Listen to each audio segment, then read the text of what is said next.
ایسا لگتا ہے کہ یو ایس ڈالر کا جو انٹرنیشنل ریزرو کرنسی کا جو ایک سٹیٹس ہے وہ کافی زیادہ خطرے میں ہے آج کل.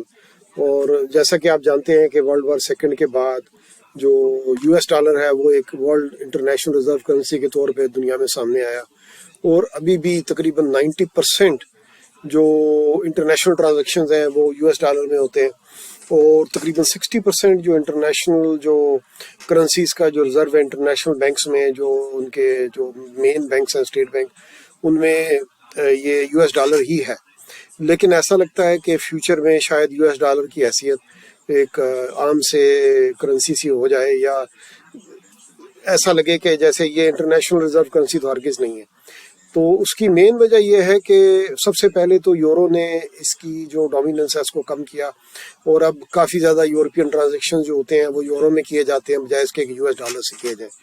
اور دوسری چیز جو کی گئی جو ریسنٹلی وہ ہے برکس.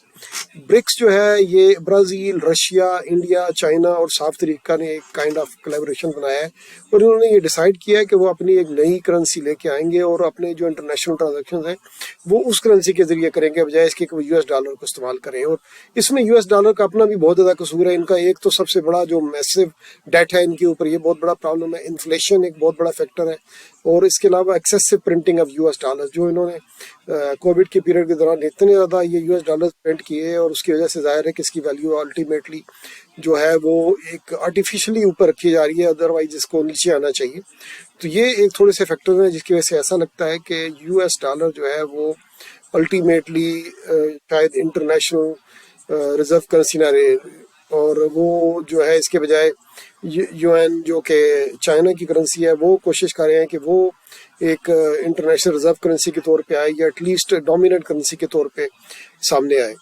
تو یہ ایک سچویشن ہے جو کہ یو ایس فیس کر رہا ہے. ہمارے یہاں تو یو ایس ڈالر جو ہے وہ ابھی بھی اس کی بڑی ویلیو ہے، لیکن لگتا ہے کہ فیوچر میں یہ لوگ بھی کوئی نہ کوئی راستہ ڈھونڈیں گے. اور ایک اور بات یہ ہو رہی ہے کہ برکس میں اور بھی بہت سی کنٹری شامل ہو رہی ہیں. تو ایسا لگتا ہے کہ جیسے ایک پوری ایک موومنٹ جو ہے یو ایس گورنمنٹ اور یو ایس کرنسی کے خلاف جو ہے وہ شروع ہو چکی ہے. اپنی رائے بھی اس سے بھی مجھے آگاہ کیجیے گا کہ آپ کا کیا خیال ہے کہ کیا یو ایس ڈالر واقعی اس ورلڈ سے جو ہے وہ ریزرو کرنسی کے طور پہ نیچے چلا جائے گا اور دوسری کرنسی اوپر آئیں گی، یا کہ یہ کسی حد تک اپنی ویلیو کو قائم رکھے گا؟ اپنی رائے سے مجھے ضرور آگاہ کیجیے گا. آپ کا بہت بہت شکریہ. کی جو اپڈیٹ ہے ویک کی، اس میں سب سے امپورٹنٹ اپڈیٹ جو مجھے نظر آئی وہ یہ تھی کہ ایس ای سی کے جو چیئرمین ہے گیری گینزلر، ان کو کانگریس نے بلایا تھا کوشچننگ کے لیے تاکہ ان کے پوائنٹ آف ویو جانا جا سکے کرپٹو کے بارے میں. اور ان سے کوشچننگ کی گئی تو وہ کافی پریشان ہوئے اور کسی بھی زیادہ تر سوالات کا صحیح طرح جواب نہیں دے سکے. تو کانگریس کے جو ممبر تھے ان کا یہ کہنا تھا کہ آپ اپنی حرکتوں کی وجہ سے انویسٹرز کو یہاں سے بھگا رہے ہیں، جو کہ درست بھی لگتا ہے. کہ ان سے پوچھا گیا کہ ایتھ جو ہے وہ ایک کموڈٹی ہے یا کہ وہ سیکیورٹی ہے، تو وہ اس کا جواب سیدھا جواب دینے کے بجائے آئیں بائیں کر رہے تھے، صحیح جواب نہیں دے رہے تھے. اس سے مجھے یہ بھی بات سمجھ لگ رہا ہے کہ یہ ایکس آر پی کے خلاف بھی کیس ہارنے والے ہیں، اور ایسا لگتا ہے کہ ایکس آر پی جو ایکسپونینشلی اوپر جائے گا وہ اس میں ان کا لیک آف نالج بھی ایک فیکٹر ہو سکتا ہے، اور وہ اس کے اوپر جب کافی کنفیوژن کا شکار تھے. تو یہ ایک امپورٹنٹ چیز تھی جو کہ گیری گینزلر کے بارے میں مجھے محسوس ہوئی. دوسری جو امپورٹنٹ نیوز ہے وہ ہے بٹ کوائن کے اوپر. بٹ کوائن جو ہے وہ 31,000 پہ گیا تھا، اور اس کے بعد گریجولی اس کو یہ دیکھا گیا کہ وہ نیچے کی طرف گیا. اور جو اس میں جو مسئلہ نظر آیا وہ یہ نظر آیا کہ وہ ایک بیرش ڈیورجنس کے اوپر جا رہا ہے، وچ مینس کہ یہ ابھی پریزنٹلی جو ہے یہ ہے اراؤنڈ 27,000 پہ. لاسٹ ویک یہ اراؤنڈ 31,000 پہ تھا.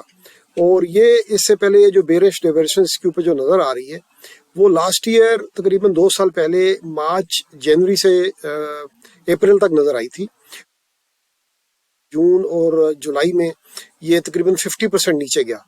تو اس طرح کی خراب سچویشن نظر آ رہی ہے. اس سے یہ ہے کہ آپ لوگوں کو ذرا اپنی انویسٹمنٹ کو واچ کرنا ہے اور یہ دیکھنا ہے کہ آپ زیادہ اس میں ابھی انوالو نہ ہو، کیونکہ اگر یہ نیچے گیا تو یہ بیکاز یہ کنگ آف کوائن ہے، اس سے دوسرے کوائن بھی نیچے جائیں گے تو آپ پیسے لوز کر سکتے ہیں. اسپیشلی اگر آپ شارٹ ٹرم انویسٹر ہیں یا آپ ڈے ٹریڈر ہیں تو اس میں ذرا واچ کریں کہ یہ 50% تو میرے خیال میں نہیں جائے گا، لیکن ہو سکتا ہے یہ 20-25% جائے، کیونکہ نیکسٹ جو اس کا جو سپورٹ لیول ہے وہ 25,000 پہ ہے.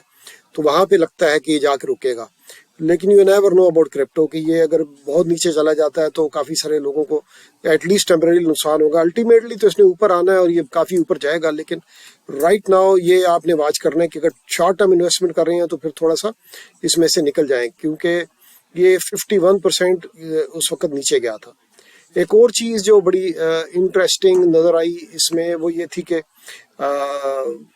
جو آنر ہیں اور جو سی ای او ہیں اس کے کوائن بیس کے, ان کا یہ کہنا ہے کہ وہ شاید دوسری کسی کنٹری میں شفٹ کر جائیں اگر یہ لگا کہ جو لیجسلیشن ہے وہ اس میں کوئی کلیئرٹی نہیں ہے یو ایس میں, تو وہ کسی دوسری کنٹری میں لے جا کے اپنا جو بزنس ہے وہ اس کو وہاں پہ شروع کریں گے.